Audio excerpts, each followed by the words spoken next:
وَلَا تَقْتُلُوا النَّفْسَ الَّتِي حَرَّمَ اللَّهُ إِلَّا بِالْحَقِّ. اگلی کمانڈ آ رہی ہے، اور مت قتل کرنا کسی ایسی جان کو کہ جس کی حرمت اللہ نے رکھی ہے، سوائے اس کے کہ جب اس کی ضرورت پڑ جائے، سوائے حق کے. اور حق کیا ہے وہ اللہ نے سورۃ المائدہ میں بیان فرما دیا کہ دو استثناء ہیں. ان دو صورتوں کے علاوہ جو بھی قتل کرے گا وہ قتل ناحقی تصور ہوگا. نمبر 1، قتل کے بدلے قتل، قصاص کے طور پر، اور وہ بھی جوڈیشری کے تھرو ہوگا، آپ خود قانون ہاتھ میں نہیں لے سکتے. اور نمبر 2، فساد فی الارض کرنے والے لوگ، ان کا تو پھر آگے ذکر آیا سورۃ المائدہ میں ہی، آیت نمبر 33 میں، آیت محاربہ میں، کہ انہیں قتل کیا جائے گا عبرتناک طریقے سے، سولی دیا جائے گا، مخالف سمت کے ہاتھ پاؤں کاٹے جائیں گے، اور ملک بدر کیا جائے گا، ڈپینڈنگ اپون کس کس لیول کا ان کا جرم ہے. وہ قتل کے بدلے قتل والا معاملہ اور فساد فی الارض والا معاملہ، یہ دو چیزیں ایسی ہیں جن میں آپ قتل کر سکتے ہیں. لیکن اس کے سوا اگر آپ نے قتل کیا تو سورۃ المائدہ کی آیت نمبر 32 میں آیا کہ جس نے ایک جان کو بھی ناحق قتل کیا گویا اس نے پوری انسانیت کا قتل کر دیا. ایک جان، مسلمان نہیں، ایک جان. اور جس نے ایک جان کو بچایا گویا اس نے پوری انسانیت کو بچا لیا. حتیٰ کہ صحیح بخاری میں آتا ہے کہ اگر کسی مسلمان نے کسی کافر کو بھی ناحق قتل کیا جو مسلمانوں کے ملک میں رہ رہا تھا اور وہ ٹیکس پے کرتا تھا، جزیہ دیتا تھا، ذمہ تھا، یعنی اس گورنمنٹ کی ذمہ داری تھی اس کی حفاظت کرنا، اور اسے ناحق قتل کر دیا گیا، تو وہ مسلمان بھی جنت کی خوشبو نہیں پا سکتا جس نے قتل ناحق کیا، حالانکہ جنت کی خوشبو 40 سال کی مسافت سے آ رہی ہوگی. لیکن ایسا مسلمان بھی جنت کی خوشبو سے بھی محروم رہے گا. جنت میں جانا تو بڑی دور کی بات، جو کسی نان مسلم کو جو ٹیکس پے کر کے جزیہ دے کر ایک مسلمان ملک میں رہ رہا ہے اس کو وہ قتل کرتے. مسلمان کا قتل تو چھوڑ دیں، وہ تو آپ تصور بھی نہیں کر سکتے کس بڑے لیول کا جرم ہے. بخاری اور مسلم میں آیا کہ سب سے پہلے قیامت والے دن قتل کے مقدمے کا فیصلہ ہوگا. سنن نبی داؤد میں آیا سب سے پہلے قیامت کے دن نماز کے بارے میں سوال ہوگا. بخاری مسلم میں آیا سب سے پہلے قتل کا مقدمہ ڈسکس ہوگا. سنن نسائی میں آیا کہ حقوق اللہ میں سب سے پہلے نماز کا مقدمہ ڈسکس ہوگا اور حقوق العباد میں سب سے پہلے قتل کا مقدمہ. لہذا وہ بخاری مسلم کی حدیث سے سمجھ آ گیا کہ وہاں پر جو سب سے پہلے ڈسکشن کا معاملہ ہے حقوق العباد میں سے. اور جامعہ ترمذی میں حدیث ہے، سنن نسائی میں حدیث ہے کہ مقتول قیامت کے دن اپنے قاتل کو پیشانی کے بالوں سے پکڑے گا اس حال میں کہ اس کی رگوں سے خون بہ رہا ہوگا، اور وہ اسے گھسیٹتا ہوا اللہ تعالیٰ کے عرش کے پاس لے جائے گا اور کہے گا کہ اے اللہ آج مجھے انصاف دلا کہ اس نے دنیا میں مجھے کیوں قتل کیا تھا. یعنی اس کا اور اللہ کا کوئی پردہ نہیں ہوگا. ظاہر ہے کسی انسان کے ساتھ سب سے بڑی زیادتی یہی کی جا سکتی ہے کہ اس سے اس کی جان لے لی جائے. وہ اللہ تعالیٰ نے انسان کی جو زندگی رکھی ہے وہ اتنی ہونی ہے، لیکن اس کا جو ایگزٹ والا معاملہ ہے ہر بندے کا ڈیفرنٹ ہے. دنیا میں قانون اس پر لاگو ہوگا اور آخرت کی سزا بھی ہوگی. پھر جامعہ ترمذی میں حدیث ہے اللہ تعالیٰ کے نزدیک پوری دنیا کا تباہ و برباد کر دینا یہ زیادہ آسان ہے بنسبت اس کے کہ کوئی شخص کسی مسلمان کو قتل کر دے. پوری دنیا میں تمام مسجدیں، تمام اللہ تعالیٰ کی حرمت کی جگہ سب شامل ہیں. ان کو تباہ و برباد کرنا چھوٹا گناہ ہے، ایک مؤمن کا قتل اس سے بڑا گناہ ہے. اسی کو سپورٹی وہ حدیث ہے جامعہ ترمذی اور سنن ابن ماجہ میں کہ ایک مؤمن کا قتل اس سے بڑا جرم ہے کہ کوئی شخص کعبے کی اینٹ سے اینٹ بجا دے، اسے تباہ و برباد کر دے. اللہ کے نزدیک وہ چھوٹا گناہ ہے، لیکن مؤمن کا قتل اس سے بڑا گناہ ہے.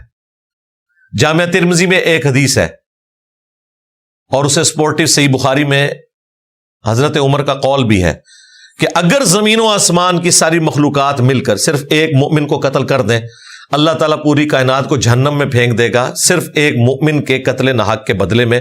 یہ نبی الاسلام کا فرمان. اور حضرت عمر کا قول یہ ہے کہ ان کے زمانے میں ایک گاؤں میں 5 یا 7 لوگوں نے مل کر ایک بندے کو قتل کیا. سیدنا عمر نے ان 7 بندوں کو قتل کروایا. الموطا امام مالک میں وہ پوری تفصیل ہے.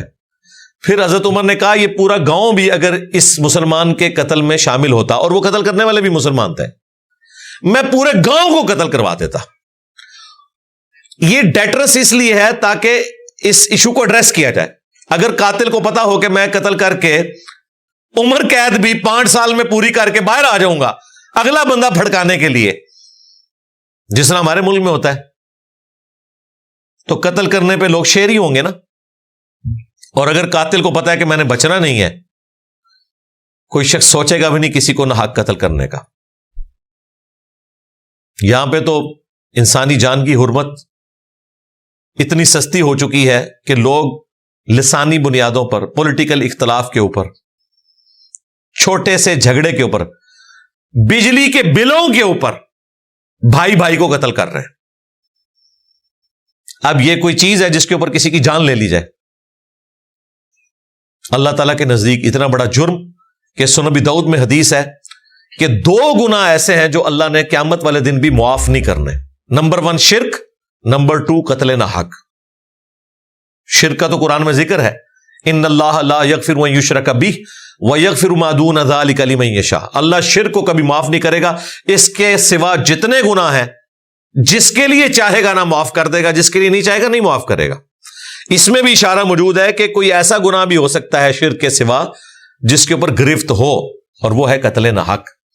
اور اس کی جڑ قرآن میں ہے. سورۃ النساء میں آیا کہ جس نے کسی مؤمن کو ناحق قتل کیا وہ ہمیشہ کے لیے جہنم میں جائے گا. اگر کوئی سمجھے کہ یہ ابو داؤد کی حدیث قرآن کے خلاف ہے کہ قرآن میں صرف شرک کا ذکر ہے کہ وہ معاف نہیں ہوگا، اس کے سوا ہر گناہ معاف ہو جائے گا، اور ابو داؤد میں شرک کے ساتھ قتل ناحق کا ذکر آیا، تو سر سورۃ النساء میں قتل ناحق کا الگ سے ذکر ہے. اسی سورۃ النساء میں جس میں ان اللہ لا یغفر ان یشرک بہ والی آیت آئی ہے، اسی سورہ النساء میں آیا کہ جس نے کسی مؤمن کو ناحق قتل کیا وہ بھی ہمیشہ کے لیے جہنم میں. اس طریقے سے ہی حرمت جان رکھی جا سکتی تھی. آپ وہ بخاری مسلم کا خطبہ دیکھیں نا، نبی الاسلام نے جو منا کے میدان میں دیا ہے، ایک تو یوم عرفہ کے دن دیا ہے نا، ایک آپ نے منا کے میدان میں 10 ذو الحجہ کو عید والے دن دیا ہے، قربانی والی جگہ پر منا. وہاں آپ علیہ السلام نے پوچھا کہ بتاؤ آج کون سا دن ہے؟ صحابہ نے کہا اللہ اور اس کا رسول بہتر جانتے ہیں. حدیث کافی لمبی ہے، سٹارٹ میں آیا کہ زمانہ گھوم گھما کے اسی جگہ پر واپس آ گئے جس پہ اللہ نے پیدا کیا تھا کہ سال میں 12 مہینے ہیں، 4 حرمت والے ہیں، 3 کنزیکٹیو ہیں، ذی قعدہ، ذو الحجہ، محرم، اور 4تھا رجب کا مہینہ. یعنی وہ مہینے آگے پیچھے کر دیتے تھے نا. سورہ توبہ میں آتا ہے جب جنگ لڑنی ہوتی تھی تو کہتے تھے اس دفعہ محرم کا مہینہ جو ہے نا وہ رمضان کی جگہ پہ چلا گیا، اور پھر وہ کتا حلال کر لیتے تھے. مشرکین عرب میں بھی یہ حرمت والے مہینے تھے، نسل در نسل ابراہیمی ہونے کی وجہ سے. تو وہ اتنی دفعہ انہوں نے مہینے چینج کیے کہ جس سال نبی الاسلام نے حج کیا تو آپ نے فرمایا کہ زمانہ گھوم گھما کے واپس اتنی دفعہ ہائیڈریشن پرفارم ہوئی ہے کہ اس دفعہ یہ جو آج 10 ذو الحجہ کا دن آیا نا، یہ ایگزیکٹلی واقعی ذو الحجہ کا ہی مہینہ ہے. اب یہ کیلنڈر سیدھا ہو گیا. پھر آپ علیہ السلام نے فرمایا کہ آج کون سا دن ہے؟ سب نے کہا اللہ اس کا رسول بہتر جانتے ہیں. یہ شہر کون سا ہے؟ صحابہ نے کہا اللہ اور اس کا رسول بہتر جانتے ہیں. یہ مہینہ کون سا ہے؟ صحابہ کرام نے کہا اللہ اور اس کا رسول بہتر جانتے ہیں. اور صحابہ کرام کہتے ہیں ہمیں پتا تھا، ہم جان بوجھ کے نہیں بول رہے تھے، ہمیں یہ خدشہ تھا کہ نبی علیہ السلام شاید اس شہر کا نام تبدیل کر دیں، مہینے کا نام، دن کا نام بدل دیں، اس لیے ہم کہہ رہے تھے اللہ اور اس کا رسول بہتر جانتے ہیں. تو پھر آپ علیہ السلام نے پوچھا کیا یہ شہر مکہ نہیں ہے حرمت والی جگہ؟ یہ مہینہ ذو الحجہ کا حرمت والا نہیں ہے؟ اور آج کا دن یوم النحر، قربانی کا دن 10 ذو الحجہ. سب نے کہا بلا یا رسول اللہ. تو آپ نے فرمایا جس طرح یہ شہر مکہ، یہ حرمت والا مہینہ اور آج کا حرمت والا دن اللہ کے حضور حرمت رکھتے ہیں نا، اسی طریقے سے ایک مسلمان کی جان، مال، عزت، آبرو دوسرے کے اوپر حرام ہے. یہ اس لیے بتایا کہ لوگ کعبے کی حرمت کا تو خیال رکھیں گے، 10 دفعہ سوچیں گے کعبے کی بے حرمتی کرتے ہوئے، لیکن کسی کی جان مال عزت آبرو لوٹتے ہوئے شاید نہ سوچیں. اور یہی پریکٹیکلی ہوا ہے. حقوق العباد کو لوگ پس سے پش ڈال دیتے ہیں، حقوق اللہ کو بڑی چیز سمجھتے ہیں. نبی علیہ السلام کو پتا تھا، اس لیے آپ نے فرمایا جس طرح مکے کی توہین کرنا حرام ہے، اسی طریقے سے ایک مسلمان کا دوسرے مسلمان کا خون بہانا، چاہے وہ قتل کی فارم میں ہو یا اسے زخم پہنچانے کی فارم میں ہو، اس کی عزت آبرو مال لوٹنا، یہ اسی طریقے سے حرام ہے. پھر آپ علیہ السلام نے صحابہ سے پوچھا کیا میں نے اپنے رب کا پیغام تم تک پہنچا دیا؟ سب نے کہا بلا یا رسول اللہ، آپ نے پہنچایا، آپ نے حق ادا کیا، آپ نے ہماری خیر خواہی فرمائی. پھر حضور علیہ السلام نے 3 دفعہ آسمان کی طرف انگلی کی اور صحابہ کی طرف، اللہم اشہد اللہم اشہد اللہم اشہد، اے اللہ گواہ رہنا، اے اللہ گواہ رہنا، اے اللہ گواہ رہنا، یہ مان رہے ہیں میں نے پیغام پہنچا دیا. پھر آپ علیہ السلام نے فرمایا اب یہ تمہاری ذمہ داری ہے کہ جتنے لوگ یہاں موجود ہیں اس پیغام کو ان لوگوں تک پہنچا دیں جو یہاں موجود نہیں. بسا اوقات جسے بات پہنچائی جا رہی ہوتی ہے وہ زیادہ یاد رکھنے والا ہوتا ہے بنسبت اس کے کہ جو بات پہنچا رہا ہوتا ہے. اور یہ بات بھی ویلڈ ہوئی. آج سعودی عرب کا چینل ہے، اذان اور اقامت میں وقفہ ہوتا ہے 10 منٹ کا 15 منٹ کا، مسلسل احادیث چل رہی ہوتی ہیں. ہر حدیث کے اینڈ پہ کیا آ رہا ہے؟ رواہ البخاری، رواہ مسلم، رواہ ابی داؤد، ترمذی. اور میں جب بھی سنتا ہوں میں کہتا ہوں واہ صدق رسول اللہ صلی اللہ علیہ وآلہ وسلم، رسول اللہ نے سچ فرمایا تھا. امام بخاری رشیا سے گئے ہوئے، امام مسلم ایران کوشیریا سے، امام ترمذی اور ابو داؤد افغانستان کے رہنے والے. جتنے اماموں کے نام لے رہے ہو کتابوں کے، ایک بھی عربی نہیں، سب عجمی ہے. انہیں بات عربیوں نے پہنچائی ہے، یاد انہوں نے رکھی ہے، اور نہ صرف یاد رکھی پوری دنیا کو بتائی. قیامت تک کے لیے لوگوں کی عبادات معاملات انہی حدیث کی کتابوں پہ ڈیپینڈنٹ ہیں جو اجمیوں نے کلیکٹ کی. آج بھی 20% مسلمان عربی ہیں، 80% جو ہے نان عربک ہے، اجمی. بہرحال قتل ناحق کے اوپر ڈسکشن ہو رہی تھی، تو قتل ناحق اتنا بڑا جرم ہے کہ اس کے اوپر اتنی زیادہ احادیث ہیں کہ جب آپ ذخیرہ احادیث میں مشکات شریف میں مختلف جرائم کی سزاؤں والا چیپٹر پڑھیں گے تو سب سے زیادہ اگر کسی چیز کو کنڈیم کیا گیا وہ قتل ناحق ہے. کیونکہ کسی شخص کی زندگی لے لینا، اس سے بڑا آپ کسی شخص کو کیا نقصان پہنچا سکتے ہیں؟ صرف اس کو کیا، پوری اس کی فیملی کو. اور پھر نسل در نسل جو قتل و غارت کا سلسلہ قبائلی سسٹم میں شروع ہوتا تھا، تھمنے کا نام ہی نہیں لیتا تھا. جو آج آپ کے پی میں فاٹا میں دیکھتے ہیں قبائلی سسٹم کے اندر کس طرح دشمنیاں چلتی ہیں. ابھی لاہور میں بھی آپ کو پتا ہے وہ مختلف ڈانس سامنے آئے ہوئے ہیں، ایک دوسرے کا بندہ مارتا ہے وہ اس کے اتنے بندے مار دیتا ہے، اور اس طرح سلسلہ جاری رہتا ہے. 2 چیزیں ہیں جن کے اوپر معاشرہ کھڑا ہے، احترام جان اور احترام مال.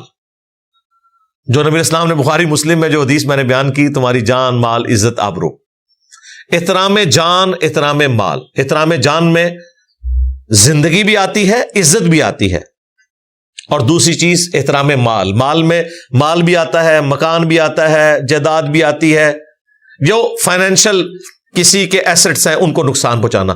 احترام جان احترام مال نہیں ہے تو وہ معاشرہ نہیں چل سکتا، وہ تباہی کا شکار ہوگا. اور اسے انشور کرنا ہے جوڈیشری نے. ہمارے ملک میں جوڈیشری کا حال آپ کے سامنے ہے. یورپ اور امریکہ بغیر دین کے اس لیے چل رہا ہے کہ جوڈیشری ہے. جو سیدنا علی کا قول ہے کہ کوئی معاشرہ دین کے بغیر تو چل سکتا ہے، انصاف کے بغیر نہیں چل سکتا. اتنی برائیوں کے باوجود لوگ خوشحال ہیں، اس لیے کہ احترام جان بھی ہے، احترام مال بھی ہے. یہ نہیں کہ وہاں جرائم نہیں ہوتے، لیکن جرم جب ہو جاتا ہے تو بھائی وہ اسٹیبلش کرتے ہیں. یہ پچھلے دنوں تھوڑے سے فسادات ہوئے تھے، یہاں لوگ بغلے بجا رہے تھے کہ جی وہ دیکھیں ایک غلط خبر کے اوپر وہاں مسلمانوں کی دکانیں جلا دیں چند لوگوں نے، دیکھیں وہ گورے اتنے متاثر. میں نے کہا چھوڑ دو یار، 2 یا 3 دن کی بات ہے. آج کسی کو خبر وہ یاد بھی نہیں ہے. اگلوں نے 24 گھنٹے عدالتیں چلائی ہیں سرکار، 24 گھنٹے، 10 سال 20 سال قید سنائی ہے. نقصان بھی پورا ہوگا. اور اس سے بڑھ کر وہاں کے جو گورے ہیں مسلمانوں کے ساتھ کھڑے ہو کر پروٹیسٹ کر رہے ہیں مسلمانوں کے حق میں. یہاں آپ چرچ جلاتے ہیں, کوئی مذہبی تنظیم کرسچنز کے حق میں کوئی ریلی نکال سکتی ہے؟ وہاں تو ایسے ہی ہو رہا ہے, پناہ بھی انہوں نے دی ہوئی ہے اور مسلمانوں کے حق میں ریلیاں اور سب کچھ انہوں نے جناب سیدھا کر دیا. آج پتہ بھی نہیں کسی کو, اور 2-3 کوئی دن تک کوئی تماشا کر سکتا ہے. پاکستان کی طرح نہیں ہے جناب کہ تماشا شروع ہوا ہے ختم ہی نہیں ہو رہا. ہر روز کوئی نہ کوئی, یہ جو ہمارے پولیٹیشینز کر رہے ہیں آپس میں, ختم ہونے کا نام نہیں لے رہا. وہاں اس طرح نہیں بھائی, جوڈیشری آزاد ہے, قانون کے مطابق فیصلہ ہوتا ہے, اور پھر یہ نہیں دیکھا جاتا کہ سامنے کون ہے. ڈیوڈ کیمرون پرائم منسٹر ہے, ہاسپٹل میں گیا, ڈاکٹر نے اسے کہا میری اجازت کے بغیر کیسے آئے ہو, اس مریض کے پاس تو تم نہیں آ سکتے تھے. یہاں کوئی سوچ بھی سکتا ہے؟ ادھر ڈاکٹر اس لیے سوچتا ہے کہ یہ میرا کچھ نہیں بگاڑ سکتا, یہ اگر میرے ساتھ کچھ کرے گا میں عدالت میں جاؤں گا, یہ فارغ ہو جائے گا, یہ ایسا ارجانہ دے گا کہ یہ پوری زندگی پھر کھڑا نہیں ہو سکتا. اور دیکھیں ایسے ایسے کر کے اسے سوری بول رہا ہے. یہاں کہیں پرائم منسٹر کا, آرمی چیف کا وزٹ ہوتا ہے تو وہاں سے مریضوں کو ہی بستروں سمیت اٹھا کے لے کے چلتے ہیں کہ یہ جگہ تھوڑی کھلی کرنی ہے, یا عارضی ہاسپٹلز بنا دیتے ہیں کہ فلاں آ رہا ہے وزٹ کرنے کے لیے. یہ فرق ہے. تو احترام جان اور احترام مال, اگر یہ نہیں ہوگا وہ معاشرہ آگے چل نہیں سکتا. اسے انشور کرنا ہے جوڈیشری نے, اور وہی یہاں پر ذکر آیا کہ آپ قتل کے بدلے قتل صرف حق کے ذریعے کر سکتے ہیں, جوڈیشری کے تھرو, اور وہ ہے قصاص کے طور پر کسی کو قتل کرنا, یا فساد فی الارض کے پوائنٹ آف ویو سے جوڈیشری فیصلہ کرے گی. وَمَن قُتِلَ مَظْلُومًا, اور جسے مظلوماً قتل کیا گیا, فَقَدْ جَعَلْنَا لِوَلِيِّهِ سُلْطَانًا, تو ہم نے اس کے ورثاء کے لیے یہ حق رکھا ہے, ان کے اختیار میں یہ دے دیا ہے کہ وہ بدلہ لے سکتے ہیں, خود نہیں, جوڈیشری کے تھرو. یہ انڈرسٹوڈ ہوتا ہے. فلا یسرف فی القتل, لیکن وہ قتل میں اسراف نہیں کر سکتے. یہ نہ ہو کہ انہوں نے ہمارا ایک بندہ مارا ہے ہم ان کے 10 ماریں گے. قبائلی سسٹم میں ایسا ہی ہوتا تھا. وہ کہتے تھے ہماری اسٹرینتھ کیسے شو ہوگی, اگر ایک کے بدلے ہم نے ایک قتل کیا تو اس کا مطلب ہے کہ ہم تو ان سے زیادہ بھاری نہیں ہے. تو یہاں پہ آیا کہ اسراف نہیں کرنا, قتل کے بدلے قتل ہوگا. انہ کان منصورا, بے شک مقتول کے ورثاء جو ہیں ان کی مدد کی جائے گی کہ قاتل سے بدلہ لے کے دیا جائے. یہ کون کرے گا؟ جوڈیشری کر سکتی ہے, عدالتوں کا کام ہے, انہوں نے کرنا ہے. ایک شخص تو فرد واحد تو کچھ بھی نہیں کر سکتا, اس کا قبیلہ بھی کیا کر لے گا اگر سامنے والا قبیلہ جو ہے وہ اسٹرانگ ہے. تو جوڈیشری کے تھرو ہوگا, قانون کو امپلیمنٹ کر کے پورے نظام کے تحت یہ ہوگا. خود آپ قانون ہاتھ میں نہیں لے سکتے. اور اس سے یہ بھی پتا چلا کہ یہ اختیار اللہ تعالیٰ نے مقتول کے ورثاء کو دیا ہے, صدر پاکستان کو نہیں دیا ہوا. پاکستان کے قانون میں جو یہ چیز انہوں نے شامل کر دی ہے کہ سزائے موت صدر پاکستان معاف کر سکتا ہے, یہ اسلامک پوائنٹ آف ویو سے درست نہیں ہے. سزائے موت معاف ہو سکتی ہے لیکن وہ مقتول کے ورثاء کی اجازت سے.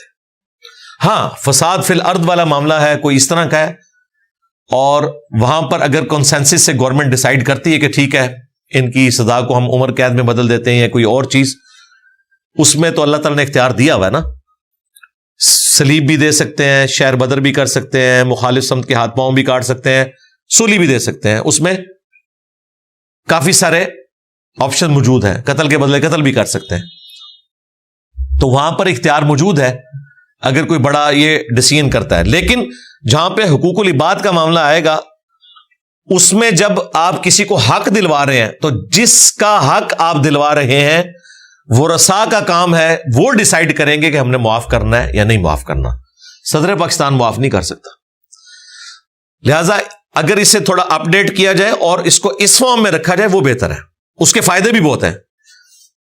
مولانا مودودی رحمہ اللہ تعالیٰ کو سزائے موت ہوئی تھی قادیانی ایشو کے اوپر, کیونکہ انہوں نے ہی پہلی دفعہ علمی لیول پہ ایک کتاب لکھی قادیانی مسئلہ, اور انہوں نے قرآن و سنت کے محکم دلائل کے ساتھ اتنے انٹلیکچوئل طریقے سے یہ ثابت کیا کہ قادیانی کافر کیوں ہے. یہ میں اس وقت کی بات کر رہا ہوں کہ ابھی قادیانی مسلمان ہی سمجھے جاتے تھے معاشرے کے اندر. اہل علم ان کے اوپر ضرور گرفت کرتے تھے لیکن آپس میں رشتے بھی ہوتے تھے, جس طرح باقی فرقے والے کر لیتے ہیں. کوئی سخت ہے تو وہ نہیں کریں گے, جس طرح جو سخت قسم کے شیعہ ہیں یا سنی ہیں وہ آپس میں نہیں کرتے, اس طرح ہوتا تھا. ادروائز آپ دیکھیں تو اس وقت ماں قادیانی ہے تو باپ سنی ہے, باپ قادیانی ہے تو ماں شیعہ ہے, اس طرح وہ چل رہا ہوتا تھا. تو یہ 50s میں ان کی کتاب سامنے آئی اور پھر انہیں کہا گیا کہ انہوں نے تو فتنہ کھڑا کر دیا. حالانکہ وہ کتاب اس لیے انہوں نے نہیں لکھی تھی کہ فتنہ کھڑا کیا جائے, انہوں نے ایک فتنے کو ایڈریس کرنے کے لیے کتاب لکھی تھی. اس کی وجہ سے ایک تحریک شروع ہو گئی, مولانا مودودی کو پکڑ لیا گیا, اور بھی تھے, عبدالستار خان نیازی صاحب تھے, وہ بھی اس کیس میں پکڑے گئے, انہیں بھی سزائے موت ہوئی. اب یہ جو سزائے موت ہو رہی تھی یہ تو بالکل فراڈ تھی, اور یہ قتل کے بدلے قتل بھی نہیں تھی. اس طرح کی جو سزائے موت ہے نا, ان کا اختیار آرمی چیف کے پاس, چیف جسٹس کے پاس, یا پرائم منسٹر کے پاس, یا صدر پاکستان کے پاس ہونا چاہیے, تاکہ وہ ایک امیونٹی کے طور پہ کسی کی سزا کو معاف کر دیں. یہ ایک الگ معاملہ ہے کیونکہ اس میں کوئی انڈیویجول انوالو نہیں ہے, اور یہ دھکے سے ہی فساد فی الارض انہوں نے بنا دیا ہوا تھا اسے. تو مودودی صاحب نے الحمدللہ اسے قبول کیا, جیل بھی کاٹی, اور جو ان کا کوئی 1.5-2 سال اس وقت جیل میں گزرے اس میں انہوں نے تفہیم القرآن بھی مکمل کر لی. ٹائم کافی مل جاتا تھا ان کو, اور وہ بڑا دردناک واقعہ ہے. ان کا بیٹا سناتا ہے جناب, اخبار میں ہیڈ لائن تھی سب سے بڑی, مودودی صاحب تو اس وقت کی بہت بڑی پرسنالٹی تھی. یہ جو آپ کو مولوی آج کل نظر آ رہے ہیں نا, یہ تو بچے بچونگڑے ہیں. یعنی محمد علی جناح کے بعد اگر کوئی نیشنل لیول کا لیڈر تھا اس زمانے میں, مودودی صاحب تھے. ریڈیو پاکستان پہ بھی وہی آیا کرتے تھے. ذوالفقار علی بھٹو صاحب تو بعد میں آئے ہیں نا منظر عام پہ, پہلے تو مودودی صاحب ہی تھے. مودودی صاحب ورسز دوسرے سیکولرز ہوا کرتے تھے, تو اس وقت تو بڑی پرسنالٹی تھی ان کی. تو ان کی بیوی نے وہ جب اخبار دیکھی اس نے چھپا لی, بچوں کو بھی نہیں پڑھنے دی. اس پہ ہیڈ لائن لگی ہوئی تھی کہ مودودی صاحب کو سزائے موت ہو گیا, اور یہ بھی طے ہو گیا تھا کہ کب ہونی ہے. ٹھیک ہے, اور ان کو اس سزائے موت کی چکی میں بھی ڈال دیا گیا تھا. وہ تو پھر آخری وقت میں پوری دنیا کا پریشر آیا. ظاہر ہے مودودی صاحب ایک ورلڈ لیول کی پرسنالٹی تھے, اور پھر یہاں پہ بھی کوئی ایسے حالات و واقعات بنے, وہ معاف ہوگی, عمر قید میں بدلی, پھر آہستہ آہستہ کچھ عرصے بعد چھوڑ دیا گیا.